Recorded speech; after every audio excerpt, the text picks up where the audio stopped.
नमस्कार, मैं हूं आचार्य शुभाशीष बैनर्जी। आज हम लोग डिस्कस करने वाले हैं ओनली अबाउट हाउसेस। ठीक है, तो आज हम लोग डिस्कस करने वाले फर्स्ट हाउस, ना कि राशि।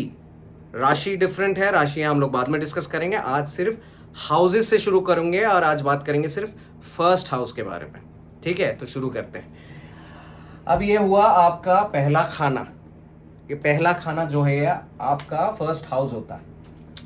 फर्स्ट हाउस बेसिकली उसे कहा जाता है एसेंडेंट, लग्नेश और तनुभाव। एसेंडेंट सिग्निफाई करता है आपको, आप कैसे नजर आ रहे हैं दुनिया को, है ना। राशि है, राशि लग्न वो है जहां पे आप अंदर से कैसे फील कर रहे हैं, और लग्न का फर्स्ट हाउस है एसेंडेंट, जहां आपको लोग कैसे परसीव कर रहे हैं। दोनों में बहुत फर्क है। फर्स्ट हाउस का काल पुरुष मतलब कॉस्मिक मैन। काल पुरुष के चार्ट में, मतलब जो बेसिक चार्ट है, cosmic man is concept, it's an inanimate concept of a man which denotes any human being on earth. ठीक है, तो काल पुरुष की कुंडली में जो फर्स्ट हाउस है उसका बेसिक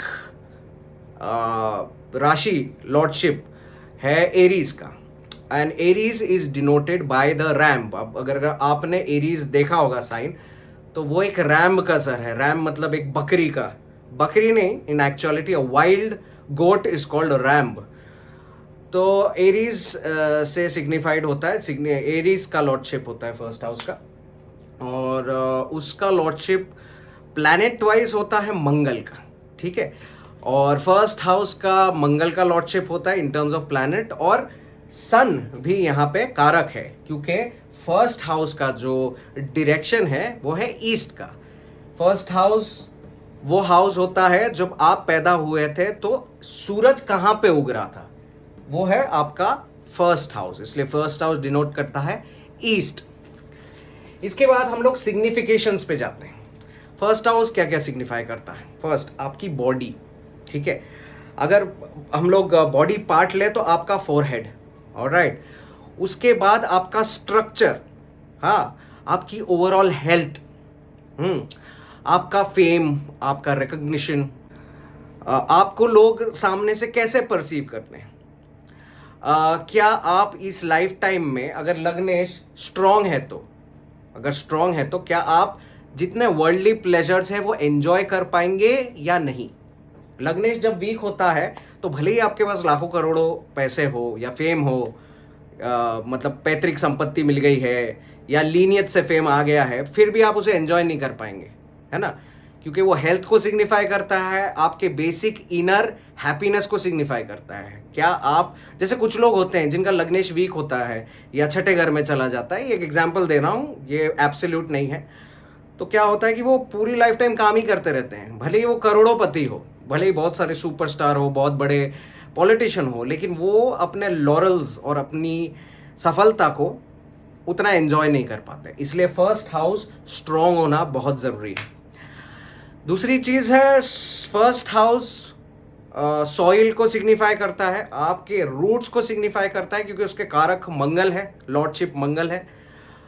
तो ये आपके लीनियज को भी दिखाता है कि आपके पूर्वज, ये पहले जन्म के कर्म या आपके पूर्वजों से क्या प्राप्त हुआ है आपको, जिस वजह से आपको ये स्ट्रक्चर, ये फेम, ये लग्न मिला है। समझ रहे हैं। तो लग्नेश बली होना बहुत ज़रूरी है। अगर लग्नेश बली है, स्ट्रांग है, और ओवरऑल चार्ट वीक है, महादशाएं भी आपके फेवर में नहीं है, फिर भी आप आधे से ज़्यादा जो इवेंट्स प्रॉमिस्ड है, मतलब दोषाज है, उसको सरपास इजीली कर जाएंगे, आपको पता भी नहीं चलेगा कि ऐसा कोई सिनेरियो हुआ था। बट लग्नेश स्ट्रांग होना बहुत ज़रूरी है।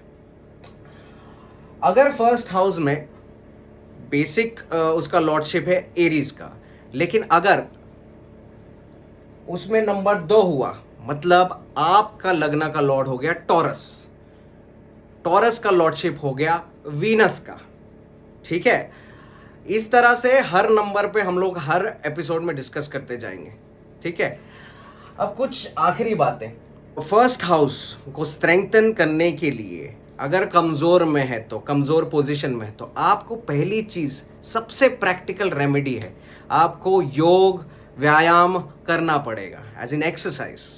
अगर आप बॉडीली एक्टिविटी नहीं करते, फिजिकल एक्टिविटी नहीं करते हैं, ये भी फर्स्ट साइन है कि आपका लग्नेश वीक है, कि आप फिजिकली बहुत ही इनएक्टिव है, लेजी हैं, ठीक है। एफ्लिक्शन में है तो, एफ्लिक्शन में मतलब राहु केतु शनि किसी का एस्पेक्ट है तो, कंजंक्शन में है तो, या उसका लॉर्ड उनके साथ बैठा है तो हेल्थ कमज़ोर करता है, क्योंकि इनएक्टिविटी दिखाता है। कि कोई कोई केसेस में, एक्सेप्शन में, कोई कोई केसेस में दिखाता है ओवर एक्टिविटी, कि इतना फिजिकल एक्सर्शन हुआ उस जातक को कि उसकी हेल्थ डिटीरियोरेट हो गई या उसका लग्न कमज़ोर हो गया।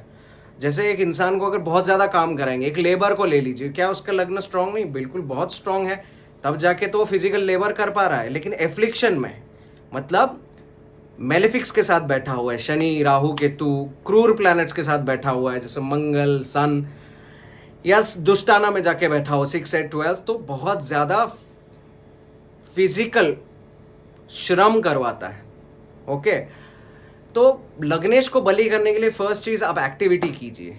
दूसरी चीज़, आपने कभी नोटिस किया होगा तो लग्न सर को डिनोट कर रहा है, और 5th हाउस और 9th हाउस क्या डिनोट कर रहे हैं?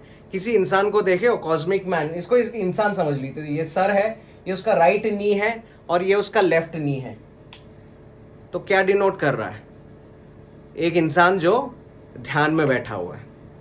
तो ध्यान, योग, व्यायाम, अच्छे कर्म तो बोलने की बात है, ये सब करना बहुत ज़रूरी है। अगर ये सब आप करते हैं तो आपका लग्न बली होता है। दूसरी बात, लग्न को बली करने के लिए एक एस्ट्रोलॉजिकल उपाय देता हूँ। लग्न का त्रिकोण संबंध है with the 5th and the 9th house.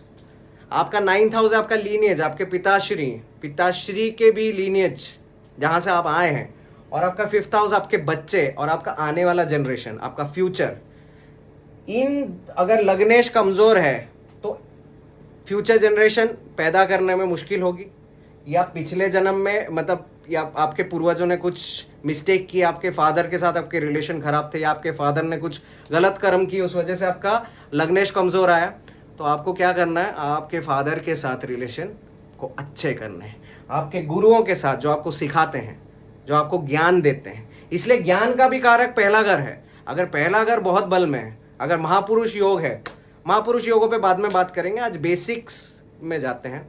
अगर हम कोई यहाँ पे पहले घर में आपका राजयोग लगा है तो आप बहुत ही ज्ञानी होंगे। ज्ञान का संबंध नॉलेज के साथ नहीं होता, इंटेलिजेंस के साथ नहीं होता, चालाकी के साथ नहीं होता। विजडम का संबंध ज्ञान मतलब समझदारी, आप कितने समझदार हैं, सिचुएशंस और लोगों को कैसे हैंडल करते हैं।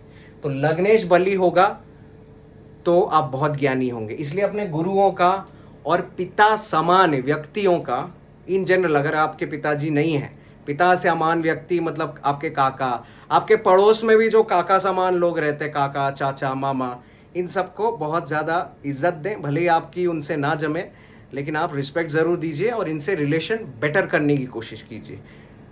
और अगर आपके बच्चे हो चुके हैं तो बच्चों से रिलेशन फॉस्टर करने की कोशिश कीजिए, तो आपका लग्न बल में आएगा। क्योंकि अगर आपका लग्न वीक है और उसको आपको स्ट्रॉन्ग करना है, तो इनसे रिलेशन बेटर करेंगे तो उनको फल की प्राप्ति होगी। आपके पिताजी को हो सकती है, आपके बच्चों को हो सकती है, उनसे आपका नाम बन सकता है। तो लग्नेश स्ट्रॉन्ग हो गया। ये एक एस्ट्रोलॉजिकल और स्पिरिचुअल रेमेडी है। इसके बाद जब हम लोग राशियों में जाएंगे, जब आपको मैं महापुरुष योग बताऊंगा, राशि बताऊंगा, पहले घर में कौन सा आना चाहिए, जो अगले एपिसोड में होगा, उसके बाद मैं आपको एस्ट्रोलॉजिकल रेमेडी बताऊंगा। 3 ही टाइप की होती है, यंत्र, तंत्र, मंत्र। ठीक है, चलिए आपकी इजाज़त लेता हूँ। नेक्स्ट एपिसोड में सी यू सून। नमस्कार।